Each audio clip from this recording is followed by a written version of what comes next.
Apocalipse 20 fala detalhadamente sobre o estado final de Satanás e dos incrédulos, pois ele observa que no fim do reino milenar de 1000 anos, todos os incrédulos serão julgados diante do grande trono branco.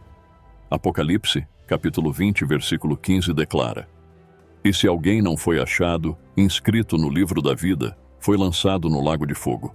No próximo capítulo, Apocalipse 21, versículo 8 acrescenta: "Mas quanto aos covardes, incrédulos, abomináveis, homicidas, impuros, feiticeiros, idólatras e a todos os mentirosos, a parte que lhes cabe será no lago de fogo e enxofre, que é a segunda morte." A Bíblia nos diz que o juiz é Jesus, como declarado em João capítulo 5, versículos 22 a 27. "Porque o Pai a ninguém julga, mas deu ao Filho todo o julgamento, para que todos honrem o Filho, como honram o Pai. Quem não honra o Filho, não honra o Pai que o enviou. Em verdade vos digo que quem ouve a minha palavra e crê naquele que me enviou, tem a vida eterna e não entrará em juízo, mas passou da morte para a vida. Em verdade vos digo, a hora vem, e agora é, em que os mortos ouvirão a voz do Filho de Deus, e os que a ouvirem viverão. Pois, assim como o Pai tem vida em si mesmo, assim também deu ao Filho ter vida em si mesmo, e deu-lhe autoridade para julgar, porque é o Filho do homem. Então lemos que a morte e o inferno foram lançados no lago de fogo, e os efeitos duradouros dos pecados foram erradicados, incluindo a morte. Os últimos vestígios do poder ilegal do pecado são eliminados. Quando uma pessoa se refere ao inferno, é geralmente o lago de fogo que tem em mente. Lemos que este é a segunda morte. No fim dos tempos, Satanás e os incrédulos experimentarão a segunda morte, na qual estarão no lago de fogo. Essa situação terrível é algo que ninguém desejaria.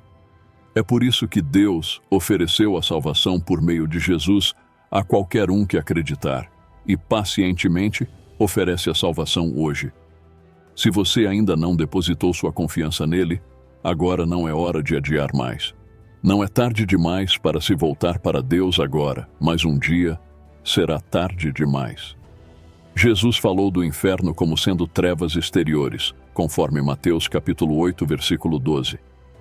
Enquanto os filhos e herdeiros do reino, os descendentes de Abraão, não me reconhecerem como o Messias, serão lançados nas trevas exteriores, naquele lugar mais distante do reino. Ali haverá pranto e ranger de dentes, em angústia e em ira. No fim dos tempos, todos estarão diante de Jesus Cristo, e ele separará a humanidade em ovelhas, aqueles que demonstram sua fé em Jesus por meio de suas boas ações, e cabras, aqueles que não demonstram sua fé em Jesus por meio de suas boas obras. Aos que não confiaram em Jesus Cristo, as cabras, será destinada a punição eterna, enquanto as ovelhas receberão a vida eterna. O Pai Celestial abençoa e dá uma herança às ovelhas, à direita de Jesus, enquanto as cabras, à esquerda de Jesus, estão condenadas ao fogo eterno, pois estão preparadas para o diabo e seus anjos. A explicação oferecida é que tiveram a oportunidade de ministrar ao Senhor, mas não fizeram nada. Os condenados perguntam: "Senhor, quando te vimos com fome, ou com sede, ou como estrangeiro, ou nu, ou enfermo, ou na prisão, e não te servimos?" Jesus responde: "Digo-lhes a verdade. O que vocês deixaram de fazer a alguns destes mais pequenos, também a mim deixaram de fazer." Jesus então encerra o discurso com um contraste.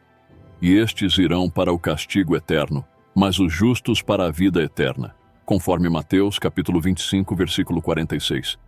Então essas pessoas incrédulas partirão para uma punição eterna sem fim, enquanto aqueles que são justos e estão em retidão com Deus irão para a vida eterna. Pela sua notável graça em vida eterna interminável, Jesus distinguia infalivelmente o inferno do reino de Deus. O inferno é o oposto de excelente comunhão com Deus eternamente. Que terrível erro seria para nós não nos aproximarmos de Deus em comunhão, considerando que Jesus passou por tudo isso para nos trazer a Deus.